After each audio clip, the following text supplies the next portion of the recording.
यो जङ्गल चाहिँ नेचुरली आफै बनेको पारीबाट चाहिँ यो यहाँ नजिकै एउटा नदी छ पारी जङ्गल पछाडि त्यो पछाडि फेरि ठुलो जङ्गल छ क्या एउटा बिपी निकुञ्ज होइन अनि यो भनेको मेरो ससुरालीको आफ्नै जग्गा हो होइन त्यहाँ कागती छ त्यहाँ होइन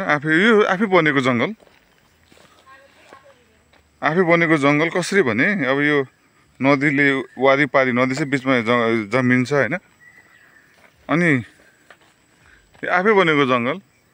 होइन अब मेरो बिहे हुँदा त यहाँ पुरै के हुन्थ्यो धानहरू रोप्ने है खेतीपाती हुने ठाउँ हो यो अहिले जङ्गल भइरहेछ यताउताबाट उडाएर ल्याएको होइन अनि यो बाढीले जङ्गल भएको छ अब यो हेर्नु त आफै हो अब यो पर्सनल जग्गामा बनेको सानो जङ्गल छ त्यो जङ्गलभित्र यो कागती होइन अमिलो बनाएर यसरी टिप्दैछन् है रविनाको मम्मीले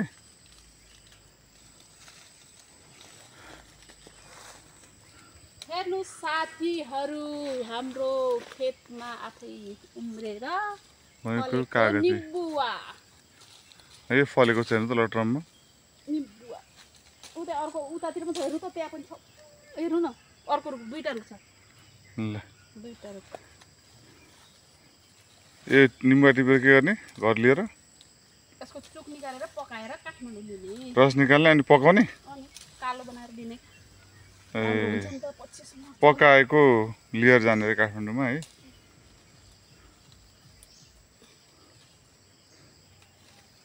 अचार बनाउने हो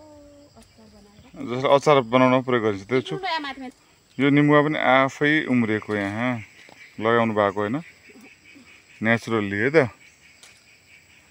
आफै उम्रिएको होइन अनि टिपेर लैजाने यति धेरै टिपिसक्यौँ है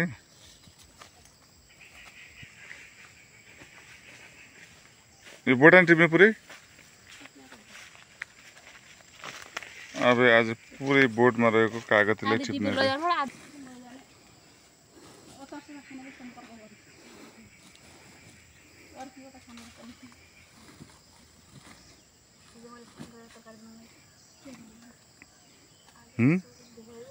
कसैलाई त्यो कालो होइन पकाएको के चुक पकाएको कालो चुक चाहिएमा सम्पर्क गर्नु होला हामी कहाँ उपलब्ध छ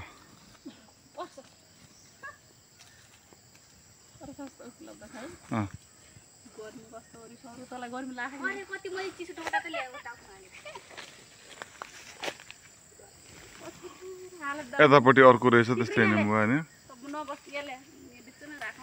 यसलाई हामी भन्दाखेरि त निम्बु भन्दा यसलाई नारङ्गी भन्छ होइन नौरङ्गी यसभित्र यति धेरै रसहरू हुन्छ अब यो कागतीको नौरङ्गीको हो अथवा नारङ्गी भनौँ न यसको रस यति धेरै हुन्छ कि अब कुरा गर्नु एउटा होइन लगभग यो एउटा उसमा एक कचरा भन्नाले पनि त्यो चिया गिलास हुन्छ नि त्यो चिया गिलास भरिने गरी रस निकाल्न सकिन्छ एउटा रस निस्किन्छ भनौँ त्यति धेरै रस हुन्छ यहाँभित्र यो चाहिँ गफ छ होइन यो रियालिटी हो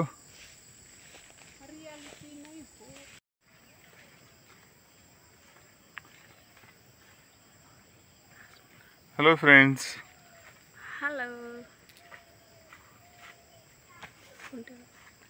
यो लिएर जाने लिएर जाने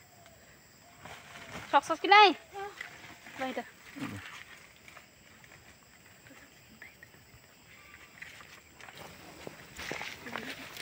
सेल्फी जङ्गल कस्तो कति राम्रो छ है मैले खानलाई गरेँ यसको काँडा पनि छ है के भन्छन् घर जानु निस्किँदैन जान लाग्यो घर अहिले घर सफा गर्नुपर्ने दुलो बाहा मेरो कोठाहरू सब ताल लगाएको त हो कि दिदीको मेरो सन्ता कोठा जा जा जा तिनीहरूलाई पठाइदियो त बोक्नलाई ल कान्छो लैजा लैजा लैजा चाहिने लैजा न चाहिन्छ लैजा क्या लैजा लैजा लैजा न 8-10वटै दाना लैजा ऊ के उसले कसलाई पठाइदियो त्यो फुटेलाई छोराको लैजा क्या कति चाहिन्छ यो माथिरको यसरी तान्नु पर्यो तल तानिसकेपछि अलिकति जोड लगाएर हामी टिप्दैछौँ यहाँबाट कागती लेमन कसलाई चाहिन्छ भने छि कन्ट्याक्ट गर्नु होला माथितिर टिप्नु नि त ऊ यहाँ छ छैन म सक्दैन ऊ यहाँ म सक्दैन छोडिदिउँ छोडिदिनु अर्को साल टिप्नु हुन्छ नि त अर्को साल त के ल